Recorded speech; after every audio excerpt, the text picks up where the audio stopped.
नमस्कार सभी को। कक्षा 6 के सभी विद्यार्थियों का मेरे हिंदी रत्नाकर चैनल में हार्दिक स्वागत है। आज मैं उपस्थित हूँ आपका हिंदी पाठ्य पुस्तक का पाठ 8 लेकर, और ये एक कहानी है जिसको सुदर्शन जी ने लिखा है। इस कहानी का नाम है हार की जीत। ये कहानी बहुत शिक्षाप्रद है, तो आइए इसको प्रारंभ करते हैं। माँ को अपने बेटे और किसान को अपने लहलहाते खेत देखकर जो आनंद आता है, वही आनंद बाबा भारती को अपना घोड़ा देखकर आता था।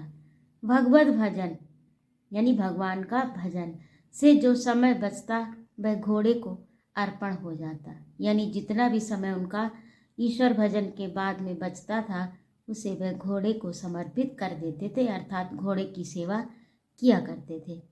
वह घोड़ा बड़ा सुंदर व बलवान था। इसके जोड़ का घोड़ा सारे इलाके में नहीं था। बाबा भारती उसे सुल्तान कहकर पुकारते, यानी बाबा भारती का जो घोड़ा था उसका नाम क्या था? सुल्तान। अपने हाथ से हरा करते, खुद दाना खिलाते और देख देख कर प्रसन्न होते थे। उन्होंने रुपया, माल, असबाब, जमीन आदि अपना सब कुछ छोड़ दिया था। यहाँ तक कि उन्हें नगर के जीवन से भी घृणा थी। अब गांव से बाहर एक छोटे से मंदिर में रहते, भगवान का भजन करते। मैं सुल्तान के बिना नहीं रह सकूंगा। उन्हें ऐसी भ्रांति सी हो गई थी, यानी वो अपने घोड़े को बहुत प्यार करते थे। वे उसकी चाल पर लट्टू थे, यानी बहुत प्रसन्न थे। कहते ऐसा चलता जैसे मोर घटा को देखकर नाच रहा हो। जब तक संध्या समय सुल्तान पर चढ़कर 8-10 मील चक्कर न लगा लेते उन्हें चैन नहीं आता था। तो वे प्रतिदिन सायंकाल को घोड़े की सवारी करके जाया करते थे। उनको सुल्तान से बहुत प्रेम था। खड़क सिंह उस इलाके का प्रसिद्ध डाकू था। लोग उसका नाम सुनकर कांपते थे, और होते होते सुल्तान की कीर्ति उनके कानों तक भी पहुंची, यानी जो सुल्तान में गुण थे वो उसको भी पता चले। बाबा जी इसकी चाल न देखी तो क्या। बाबा जी मनुष्य ही थे। अपनी वस्तु की प्रशंसा दूसरे के मुख से सुनने के लिए उनका हृदय अधीर हो गया। घोड़े को खोलकर बाहर गए। घोड़ा वायु वेग से उड़ने लगा। उसकी चाल देखकर खड़क सिंह के हृदय पर सांप लौट गया। वह डाकू था, और जो वस्तु उसे पसंद आ जाए उस पर वह अपना अधिकार समझता था। उसके पास बाहुबल था, यानी भुजाओं का बल था। बलवान था और आदमी थे। जाते जाते उसने कहा, बाबा जी, मैं यह घोड़ा आपके पास न रहने दूंगा। बाबा भारती डर गए। अब उन्हें रात को नींद न आती। सारी रात अस्तबल की रखवारी में कटने लगी। प्रतिक्षण खड़क सिंह का भय लगा रहता, परंतु कई मास बीत गए और वह न आया। यहाँ तक कि बाबा भारती कुछ असावधान हो गए, पर इस भय को स्वप्न के भय की नाई मिथ्या समझने लगे। संध्या का समय था। बाबा भारती सुल्तान की पीठ पर सवार होकर घूमने जा रहे थे। इस समय उनकी आंखों में चमक थी और मुख पर प्रसन्नता। कभी घोड़े के शरीर को देखते, कभी उसके रंग, और मन में फूले न समाते थे। सहसा एक और से आवाज आई, अरे बाबा, इस कंगले की सुनते जाना। आवाज में करुणा थी। बाबा ने घोड़े को रोक लिया।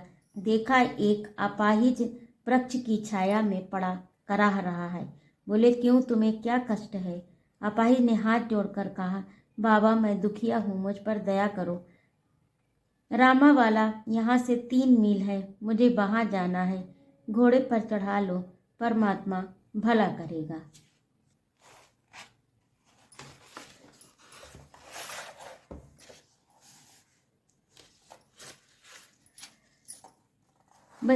वहाँ तुम्हारा कौन है?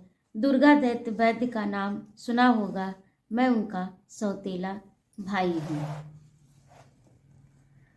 बाबा भारती ने घोड़े से उतरकर अपाहिज को घोड़े पर सवार किया और स्वयं उसकी लगाम पकड़कर धीरे धीरे चलने लगे। सहसा उन्हें एक झटका सा लगा और लगाम हाथ से छूट गई। उनके आश्चर्य का ठिकाना ना रहा जब उन्होंने देखा कि अपाहिज घोड़े की पीठ पर तन कर बैठा है और घोड़े को दौड़ाए लिए जा रहा है। तन कर बैठा यानी सीधा, क्योंकि अपाहिज था तो पहले दीन दुखी था और अब जो है तन कर बैठ गया यानी सीधा बैठ गया। घोड़े को दौड़ाए लिए जा रहा है। उसके मुंह से भय विस्मय और निराशा से मिली हुई चीख निकल गई। वह अपाहिज डाकू खड़क सिंह था। बाबा भारती कुछ देर तक चुप रहे। इसके पश्चात कुछ निश्चय करके बलपूर्वक चिल्लाकर बोले, जरा ठहर जाओ। खड़क सिंह ने आवाज सुनकर घोड़ा रोक लिया और उसके गर्दन पर प्यार से हाथ फेरते हुए कहा, बाबा जी, ये घोड़ा अब न दूंगा, परंतु एक बात सुनते जाओ। खड़क सिंह ठहर गया। बाबा भारती ने निकट जाकर उसकी ओर ऐसी आंखों से देखा जैसे बकरा कसाई की ओर देखता है और कहा, ये घोड़ा तुम्हारा हो चुका। मैं तुमसे वापस करने के लिए ना कहूँगा, परंतु खड़क सिंह केवल एक प्रार्थना करता हूँ, उसे अस्वीकार ना करना, यानी उसे स्वीकार करने मान लेना। अस्वीकार यानी बिना माने ना रहना, नहीं तो मेरा दिल टूट जाएगा। बाबा जी आज्ञा कीजिए, मैं आपका दास हूँ, केवल ये घोड़ा ना दूंगा। अब घोड़े का नाम न लो, मैं तुमसे इसके विषय में कुछ ना कहूँगा। मेरी प्रार्थना केवल ये है कि इस घटना को किसी के सामने प्रकट न करना। खड़क सिंह का मुंह आश्चर्य से खुला रह गया। उसका विचार था कि उसे घोड़े को लेकर यहाँ से भागना पड़ेगा, परंतु बाबा भारती ने स्वयं कहा कि इस घटना को किसी के सामने प्रकट न करना। इससे क्या प्रयोजन सिद्ध हो सकता है, यानी ये बात उसकी समझ में नहीं आई कि बाबा किस लिए ये सब कह रहे हैं। खड़क सिंह ने बहुत सोचा, बहुत सिर मारा, परंतु कुछ समझ न सका। हार कर उसने अपनी आंखें बाबा भारती के मुख पर गड़ा दी और पूछा, बाबा जी, इससे आपको क्या डर है? सुनकर बाबा भारती ने उत्तर दिया कि लोगों को यदि इस घटना का पता चल गया तो वे किसी गरीब पर विश्वास न करेंगे।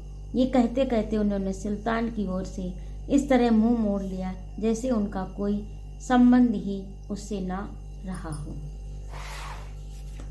बाबा भारती चले गए, परंतु खड़क सिंह के कानों में उसी प्रकार वे शब्द गूंजते रहे जो बाबा भारती ने उनसे कहे थे। सोचता था कि कैसे ऊंचे विचार है, कैसा पवित्र भाव है। उन्हें इस घोड़े से प्यार था। इसे देखकर सचमुच उनका मुख फूल की नाई खिल जाता था।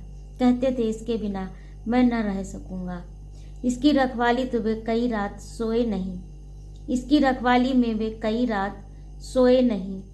भजन भक्ति न कर रखवाली करते रहे, परंतु आज उनके मुख पर दुख की रेखा तक न दिखाई पड़ती थी। उन्हें केवल ये ख्याल था कि कहीं लोग गरीबों पर विश्वास करना न छोड़ दें।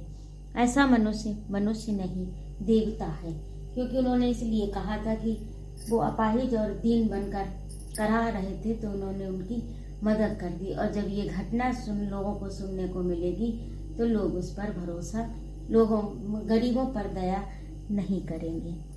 रात में अंधकार में खड़क सिंह बाबा मंदिर में जा पहुंचा। चारों ओर सन्नाटा था। आकाश में तारे टिमटिमा रहे थे। थोड़ी दूर पर गांव के कुत्ते भौंक रहे थे। मंदिर के अंदर कोई शब्द सुनाई न देता था। खड़क सिंह सुल्तान की बाग पकड़े हुए था। वह धीरे धीरे अस्तबल के फाटक पर पहुंचा। अस्तबल यानी जहाँ घोड़े बांधे जाते हैं, उसे अस्तबल कहते हैं। फाटक खुला पड़ा था। किसी समय वहाँ बाबा भारती स्वयं लाठी लेकर पहरा देते थे, परंतु आज उन्हें किसी चोरी, किसी डाके का भय नहीं था। खड़क सिंह ने आगे बढ़कर सुल्तान को उसके स्थान पर बांध दिया। बाहर निकलकर सावधानी से फाटक बंद कर दिया। इस समय उसकी आंखों में नेकी के आंसू थे। रात्रि का तीसरा पहर बीत चुका था। चौथा पहर आरंभ होते ही बाबा भारती ने अपनी कुटिया से बाहर निकल ठंडे जल से स्नान किया।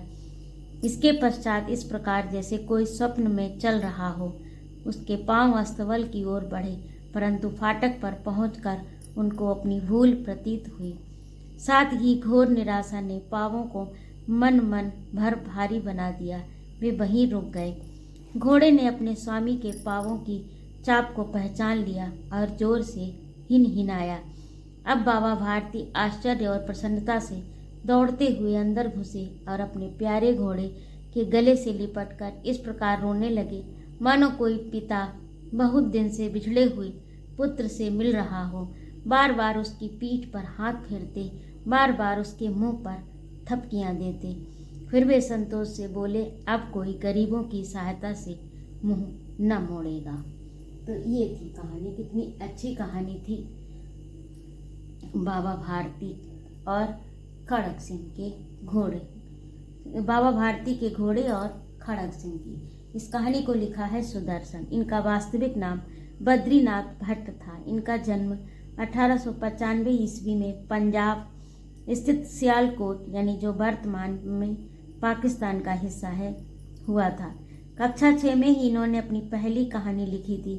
कहानी के अतिरिक्त इन्होंने उपन्यास, नाटक, जीवनी, बाल साहित्य, धार्मिक साहित्य, गीत आदि भी लिखे हैं। इनकी प्रमुख रचनाएं पुष्पलता, सुप्रभात, परिवर्तन, पनघट, नगीना, भागवंती आदि हैं।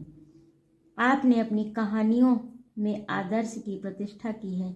सन 1967 ईस्वी में इनका देहावसान हो गया, यानी मृत्यु को प्राप्त हुए। तो इस प्रकार से ये आपका पाठ पूरा हुआ। पठन पाठन में कहानी आपको कैसी लगी? अवश्य ही अच्छी लगी होगी। और इसके नीचे इसके शब्दार्थ दिए हैं। अर्पण, देना, प्रदान करना, भेंट करना। अस्वाप, सामान, कीर्ति, यश, अभिलाषा, इच्छा, अस्तबल, घुड़साला, तबेला, सहस्त्रों, हजारों, बांका, सुंदर और बनाठना, बाहुबल, भुजाओं में शक्ति, नाई, तरह, समान, मिथ्या, झूठ, कंगले, गरीब, कंगाल, प्रयोजन, उद्देश्य। तो ये आपके शब्दार्थ हो गए। अगले अंक में मैं उपस्थित होती हूँ आपका अभ्यास कार्य लेकर। और आपको बता दें कि हमारे इस हिंदी रत्नाकर चैनल में आपके हिंदी के कक्षा 6, 7, 8 की अभी तो यही क्रम चल रहा है।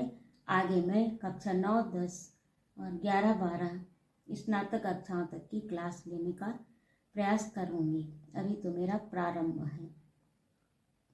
और इसके अतिरिक्त हमारा एक चैनल है संस्कृत ज्ञानशाला, जिसमें कक्षा 3 से लेकर उत्तर प्रदेश शिक्षा परिषद द्वारा संचालित जो पाठ्य पुस्तकें हैं, कक्षा 3 से लेकर और कक्षा 9 तक, 9 का चल रहा है अभी। आगे मैं 10, 11, 12 और स्नातक कक्षाओं को भी लेने का प्रयास करूँगी। तो इस प्रकार से मेरा ये जो संस्कृत ज्ञानशाला है, तो उसे भी आप देखिएगा। उसका लिंक आपको मेरे इसी चैनल पर प्लेलिस्ट में उसके डिस्क्रिप्शन बॉक्स में प्राप्त हो जाएगा। तो उसे आप देखिएगा अवश्य, क्योंकि आप कक्षा 6 के विद्यार्थी हैं, तो आपके पास संस्कृत भी होगी, क्योंकि इस समय तो वह संस्कृत अनिवार्य है। आगे 9th में आप ले सकते हैं अथवा छोड़ सकते हैं, लेकिन कक्षा 8 तक तो अनिवार्य है। तो उसे आप अवश्य देखिएगा। और यदि आपको मेरा पढ़ाना अच्छा लगा हो तो कृपया मेरे चैनल को सब्सक्राइब करें, दोनों चैनल को, और अपने मित्रों में शेयर भी करें। उपस्थित रहने के लिए बहुत बहुत धन्यवाद। जय माँ भारती।